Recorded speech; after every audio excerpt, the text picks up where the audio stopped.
On December 16, 2021, the last Airbus A380 ever built took off from Hamburg, headed for Dubai. No press conference, no farewell ceremony, just $25 billion in development costs, 4 million individual parts, and a plane so big France built it its own roads, Airbus built it its own ships, and air traffic control invented it its own category. 254 aircraft. Then it was over. Production ended. The biggest passenger plane ever built quietly disappeared from the assembly line. And here's everything it did that nobody will ever try again. Start with the numbers, because the numbers don't make sense. 575 tons at maximum takeoff weight, heavier than 5 fully grown blue whales lifted into the sky. Wings that span 79.8 meters, longer than the entire first flight of the Wright brothers in 1903. Wings that physically bend upward by 4 meters during takeoff. That's not a malfunction. That's how it's supposed to work. Most airports on Earth cannot accept it. Fewer than 150 commercial airports in the world have runways long enough, gates wide enough, and structural reinforcement strong enough to board it. Dozens of airports built brand new jet bridges with 3 connections instead of 2. Pilots have to announce themselves to air traffic control with the word "super"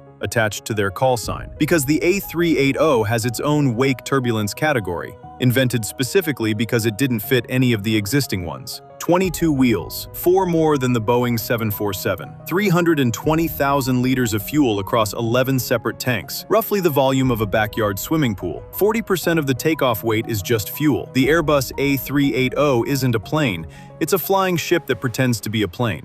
April 27, 2005, Toulouse, France. A 400-ton aircraft sits on the runway at Blagnac International Airport with no passenger seats. The cabin is filled with water tanks, simulating the weight of hundreds of passengers, so engineers can study how the aircraft handles when it's loaded. 6 people climb on board, 2 co-captains, 3 flight test engineers, and 1 Airbus engineer named Fernando Alonso. Yes, that name, but no, not the Formula One driver. At 10:29 in the morning, the largest commercial aircraft ever built takes off for the first time.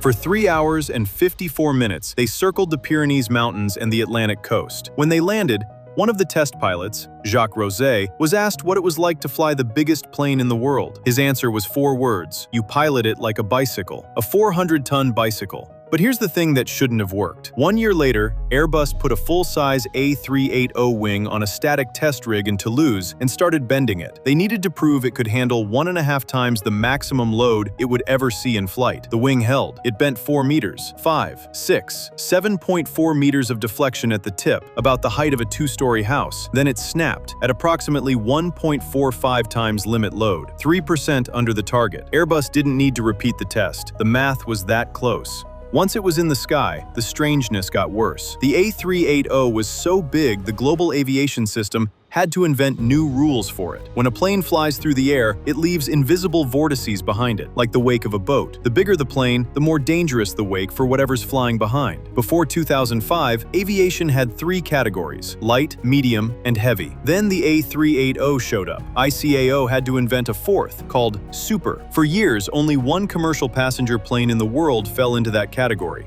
Here's what that actually means. On January 7, 2017, a German Bombardier Challenger business jet was cruising at 34,000 feet over the Arabian Sea, on its way from the Maldives to Abu Dhabi. An Emirates A380 passed overhead in the opposite direction at 35,000 feet, 1,000 feet of separation, exactly as every regulation requires. 48 seconds later, when the 2 aircraft were already 15 nautical miles apart, the Challenger hit the wake. It rolled at least 3 times. It dropped 9,000 feet. Both engines flamed out. The aircraft was written off, beyond economic repair. 5 of 9 on board were injured. That's the wake of an A380 a minute after it's gone. Now go inside the plane. Most passengers think the A380 is 2 decks. It's not, it's 3. The 3rd deck is hidden. On most A380 operators, there's a door near the lavatories that looks like a service panel, but it's actually a staircase. It leads to a windowless compartment below the main deck, with bunks, dim lighting, and sound-dampening curtains. This is where the cabin crew sleeps on flights up to 17 hours. Some configurations even have an emergency escape hatch built into the floor. Passengers walk over it every flight without knowing.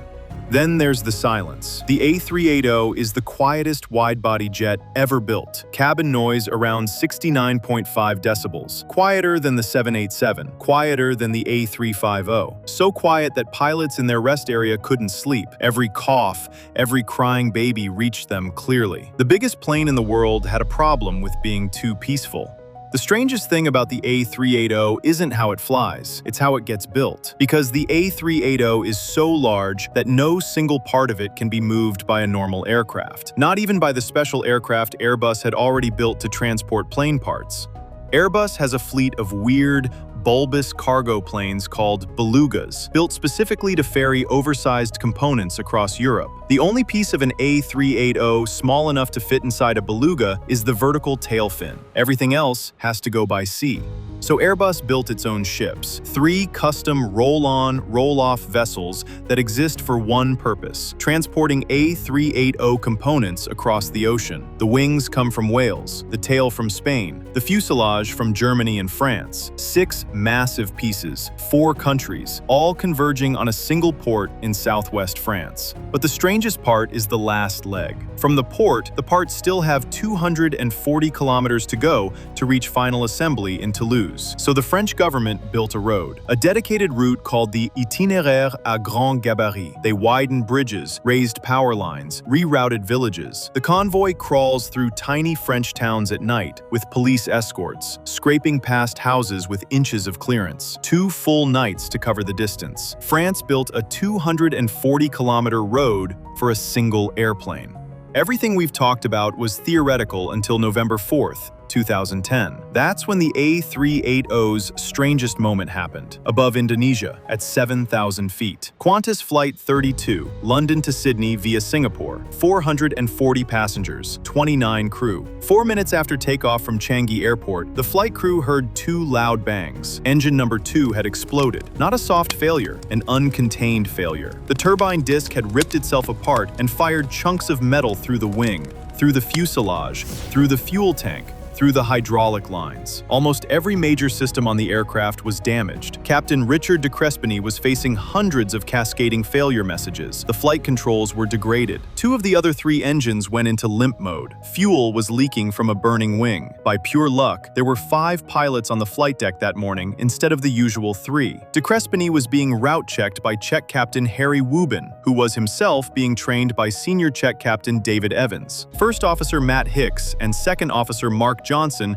rounded out the crew. 71,000 combined flight hours. The plane that physically shouldn't have flown got, on its worst day, the crew it needed. For nearly 2 hours, the A380 just circled above Singapore while the crew worked through the failures, calculating whether the aircraft could even land. It landed, safely. All 469 people walked off. No injuries. The plane that physically shouldn't have flown brought everyone home. But the A380 didn't die from a crash. It died from math. The $25 billion Airbus spent on the program needed roughly $90 million in profit from each aircraft to break even. They never got there. In February 2019, Emirates, the only airline still buying them in serious numbers, cut its remaining order from 162 aircraft to 123. That day, the A380 was dead. The last delivery flew out of Hamburg on December 16, 2021. The moon had already risen when the final A380 lifted off for Dubai. Here's the part that hits hardest if you live in the United States. No American airline ever bought one. Not American, not Delta, not United. FedEx and UPS ordered the cargo version. Both canceled before a single aircraft was built. The biggest passenger plane in history flew for 19 years, and not one U.S. carrier ever put it in the sky. As of 2026, about 189 A380s are still flying. Emirates, British Airways, Singapore, Qantas. Most projections give the type until sometime in the 2030s before the last one retires.